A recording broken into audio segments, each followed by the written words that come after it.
Okay. I had my little bitch section yesterday, whining, complaining, crying in my beer, which kind of hard to do because I don't drink beer, but anyway. Um, I'm wearing one of my favorite shirts. I cheated. I wore it a little while yesterday and put my work clothes on, and so I'm wearing it again today.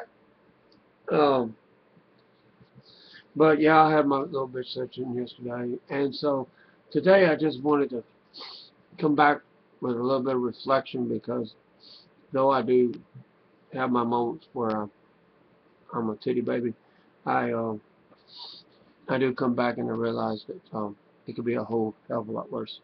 Um, as I speak, there are people in this world that are locked up right here within 30 miles of me that are working for free.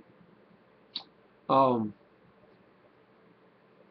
you know, sometimes freedom is measured in, I don't know how to say it. Um, we have so much freedom here in the United States. It's incredible how much freedom we have. Um, and you don't really, I don't think you really appreciate it until you end up in a world where everything is issued to you and you own nothing. In the course of 10 years, I had less than $300. Um, they incorporated they incorporated that $3 copay if you went to the infirmary. Um, and the what would happen is if you go to the infirmary for anything, whether you um, asked or not, if you went to the infirmary, then it was $3. And so if you didn't have it, they'd just stack it up, stack it up. And where that became a problem is if you got somebody that sends you, let's say you got three copays, $9. Somebody sends you $10. That's all they can afford. They send you $10. You didn't get to do nothing with it. So I tell people all the time when I was in prison, don't send me the money because I owe the state and I owe them. And that people out here didn't understand that. They didn't understand. Oh, I'm gonna try and help you. I'm gonna try to send you. And you send me $10 and I owe $9. What did I do? I paid the state for a horse doctor. I never heard of a physician's assistant until I went to prison. And a lot of times they didn't have doctors. They had a physician assistant. And so they're cheaper. Anyway, I do I bitch a lot. Comes right down to it. I'm living pretty good. Most of the people who are able to watch this video are doing really good. Most. Some are dealing with illnesses and sicknesses and similar issues, cancers and stuff like that. But you're dealing with them out here on the free world side. If you had cancer and you was dealing with cancer in prison, your rights are superseded by their obligation to keep you safe and sound. So if you decided, hey, you know what, I'm tired of chemotherapy, you ain't doing nothing for me, it hurts, and I want to just stop. No, they're going to keep you alive, no matter how much it costs. Sent a guy, they shot him, it blew him away. They filled him full of lead. They shot him about 6 or 7 times, damn near killed him. Spent over $1 million to bring him back to life, to stick him in prison for life. So it's their obligation to keep you alive. Anyway, um, I did get, I do have the money for the rent. The landlord ain't showed up to pick it up, but I do have the money for it. I'm surprised he hasn't been here today to pick it up because he's been whining every single week, bam, bam, bam, bam, crying. Well, it's me, pay my rent. So I don't know where's that. I did have it though. Um, all of it, but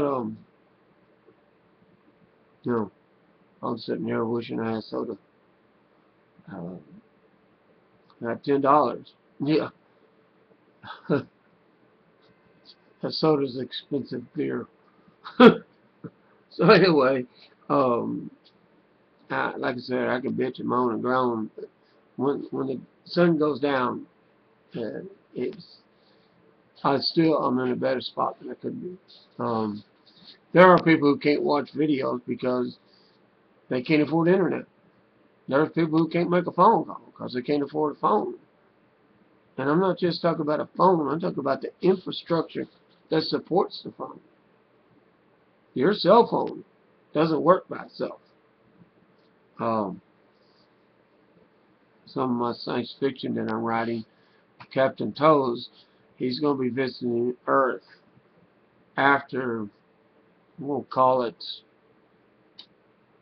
the great superpowers collapse.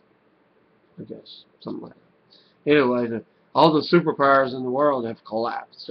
The economies have, they've blowed up and they've crushed down the atoms themselves, and all the rednecks and the ghettos and all the people, the survivors, are the ones that are left.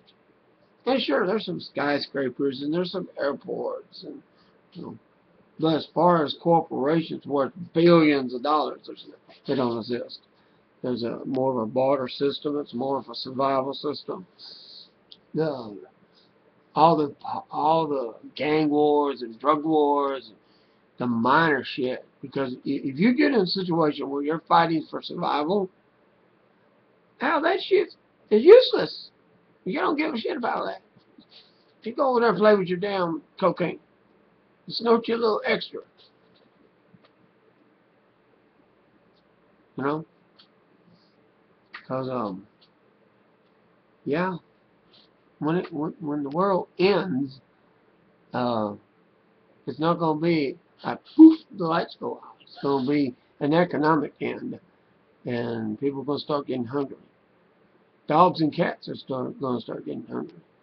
And there's going to be a massive kill-off, because there's going to be people who don't even know what a strawberry plant is or a tomato plant. I've said it before. If you can show a 5-year-old a strawberry plant, and that 5-year-old don't know what that is, something's wrong. If you can't at least, when you go to a farmer's market or somewhere, and show a 5-year-old, your kid, hey, this is what a strawberry plant looks like. Just something to think about. Don't make you a bad parent. It's just, what are you focusing on? Because if you know what the stuff looks like, you have a better chance of surviving. There's going to be a lot of riots, a lot of looting, and when all the stores are gone and all the groceries are gone, there's going to be a lot of killing, because people are going to be snatching your shit. But the ones that know how to grow the shit, how to find the shit, those are the ones that are going to be able to get around that. They ain't going to have to do as much looting and killing and stuff. But until that day, I just got to pay bills. Peace, guys.